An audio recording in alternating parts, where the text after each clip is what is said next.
Hi, Tina here. I just wanted to pop in again talking about the Long Island serial killer, Jane Doe number 7 identification, and also Bryan Kohberger from the Idaho case where he brutally murdered 4 young students there. Well, allegedly innocent until proven guilty. Murdered 4 Idaho students. Kaylee Consalves, Zainer Knoble, Ethan Chapin, and Madison Mogan. Young, poor babies. And then also, I was just watching Grizzly True Crime. She's one of my channels that I watch with Gisela K. She was just on Court TV talking about the Bryan Kohberger alibi, non-alibi.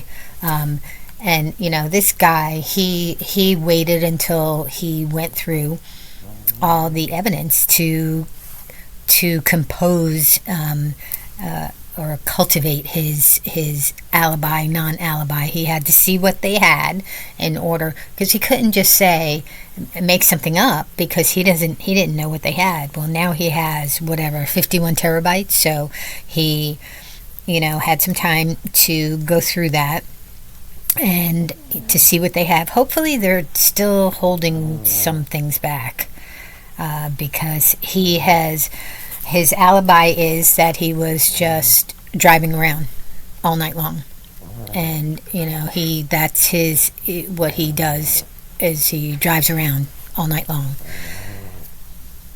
and it's a habit of his. So he was in his car, he was driving around, he was not at the 1122 King Road murdering these poor kids.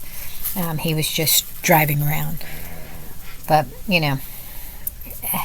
I don't know why he's again innocent until proven guilty. But why do these? If it turns out it's him, which it's looking like it is, this is another form of torture for the victims and their family. Just like with the sorry, that's my dog snoring. Sorry. But anyway, so it's a shame, because why are you going to put the families through this? And he thinks he's smarter than everybody. And the same thing with the Gilgo case. It's just a form of torture. And again, innocent until proven guilty. But Rex Heuermann did, if it's him, continue to torture the family using one of the girls' phones to call the younger sister. I mean, it's just unbelievable, mind-blowing. But anyway, so getting back to the Gilgo Beach, I just wanted to just a little bit more information about Karen Vergata, who was the one who was Jane Doe number 7, and they're thinking she disappeared around February 1996, and she was part of her legs were found in a plastic bag in April of 1996, and at Davis Park on the bay side of Fire Island in Blue Point Beach.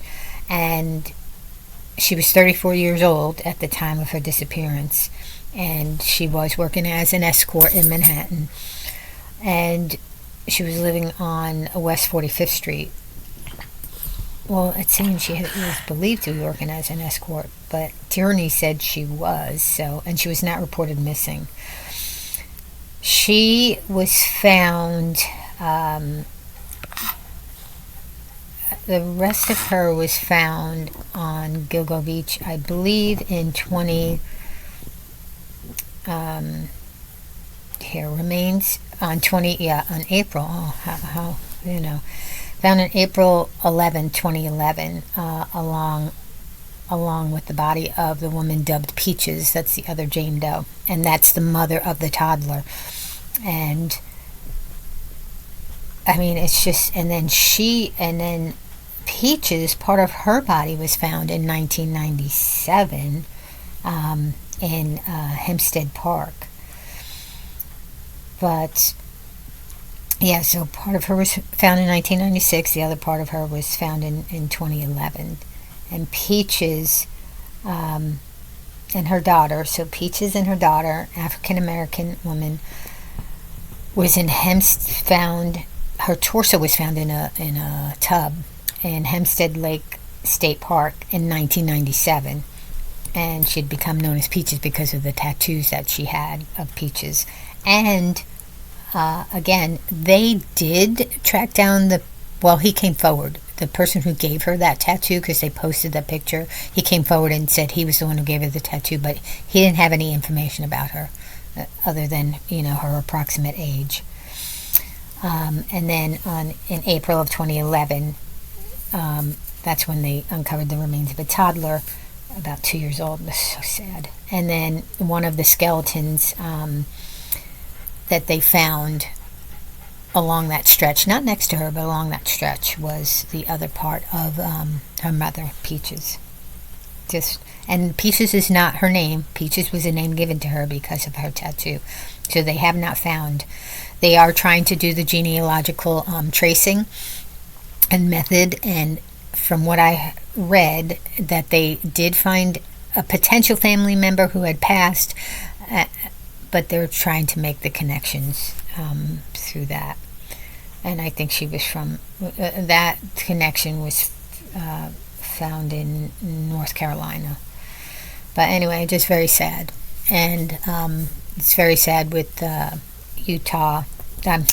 Idaho students. But the cases that are being worked on right now for the Long Island serial killer is Melissa Bartholomew, 24, Maureen Brainard Barnes, 25, Amber Lynn Costello, 27, and Megan Waterman, 22.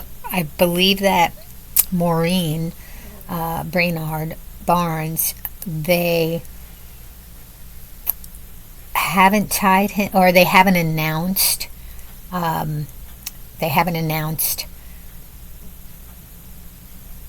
him, Rex Herman, as the suspect in that case yet. They're waiting, I guess, for more evidence. I don't know. We thought today that the announcement was going to be of additional charges, but it's turned out that they had identified Jane Doe number 7, and they withheld that for a few days. But anyway, again, sad that there's these monsters out there, a network of monsters out there.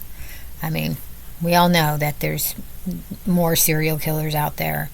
That'll never go away.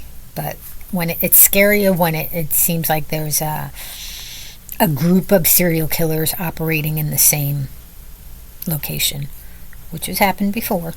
And I know, like, people are saying it's unimaginable that it's more than one killer along this stretch of Gilgo Beach, but no, not really, because it's happened before. So anyway, so again, the alibi, non-alibi from Bryan Kohberger, and the identification of Jane Doe number 7. That's the topic of the day.